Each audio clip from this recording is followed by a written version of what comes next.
Sud Radio, tous au jardin. Il est 7h24 et c'est le moment jardinage. Bonjour Florian Bonneau. Bonjour Maxime, bonjour à tous nos auditeurs. Merci d'être avec nous ce matin. Et plus que d'habitude, c'est la période de transition. On est à la fin du mois de septembre, l'automne est arrivé. On arrive avec du temps gris, de la pluie, du froid. Quels sont les conseils du moment ? Alors écoutez, les conseils du moment, on va les voir. On va parler d'un lieu particulier qu'est le jardin effectivement aujourd'hui. Mais avant d'aller plus en détail, on a une pensée pour les grands noms du cinéma qui nous ont quittés en l'espace d'une semaine. Je pense à Robert Redford. Si on considère le jardin comme un vecteur de connexion intime avec les espaces naturels, on peut dire que Robert Redford fut un homme engagé dans cette voie. Il a notamment joué dans des films où la nature joue un rôle central, comme dans Jeremiah Johnson en 1972.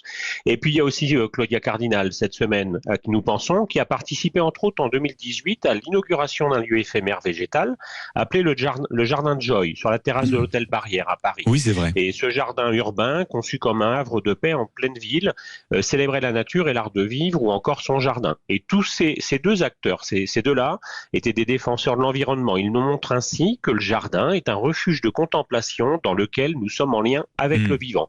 Alors, nous allons parler d'un havre de paix végétal aujourd'hui, le jardin, un espace de contemplation où l'on peut ralentir. Et pour cela, Maxime, nous allons privilégier les feuillages, les textures, les contrastes doux et surtout des plantes qui vivent bien à l'ombre ou à la mi-ombre, tout ça pour nous aider à ralentir. Alors faites-nous rêver, j'imagine, et je pense à nos auditeurs qui sont en train de prendre peut-être ou de préparer leur café devant, on va dire, ce temps gris qui observe pour ceux qui ont un petit jardin. Quels sont les conseils que vous leur donnez justement pour créer ce lieu harmonieux, vous décrivez ? Moi, je trouve qu'on va pouvoir démarrer aujourd'hui. Je vous propose de démarrer avec des Euchérella, des Ostas, des érables du Japon et quelques conifères. Ce sont des plantes qui sont tout à fait adaptées pour créer cet univers si particulier. Elles ont tout un feuillage très graphique. Les Euchérella, elles offrent des couleurs incroyables, du vert acidulé au pourpre profond avec des nervures contrastées. Les Ostas, elles jouent sur les volumes et les textures avec des feuilles larges, nervurées, parfois panachées.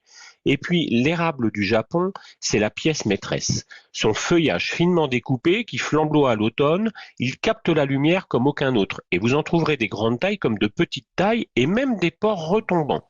Et puis enfin les conifères dont je vous parlais, surtout les variétés naines ou les formes nuages, eh bien ils apportent de la structure et du calme. Ils ont été négligés ces dernières années dans l'aménagement des jardins, à tort, alors qu'ils sont extraordinaires pour retrouver l'équilibre. Tout ça, je vois bien que ça donne envie, effectivement. On va, côté plantation, faire des choses très simples. Ce n'est pas compliqué, bien au contraire. On va respecter quelques règles. On plante en quinconce. On crée du rythme. On va éviter les alignements trop rigides. On va planter dans un sol frais et drainé, évidemment, enrichir tout ça avec du compost. Et puis, on va jouer sur les hauteurs. Maxime, on va mettre les érables en fond, les conifères en ponctuation. Et puis, les Euchérella et les Ostas, on les mettra au premier plan pour souligner tout cet aménagement. Après avoir creusé le trou de plantation qui va faire le double ou le triple du volume de la motte, de la plante, eh bien, on va enlever le pot, on va écarter un peu les racines tranquillement et on installe ça dans le trou de plantation, un arrosoir d'eau là-dessus et le tour est joué. Et voilà, ça c'est les conseils jardin de Florian Bonneau, directeur commercial de l'activité horticole de Fleuron d'Anjou. Vous l'avez compris, vous ne pouvez plus ne pas avoir un sublime jardin. Merci beaucoup Florian Bonneau. On vous retrouve évidemment samedi prochain.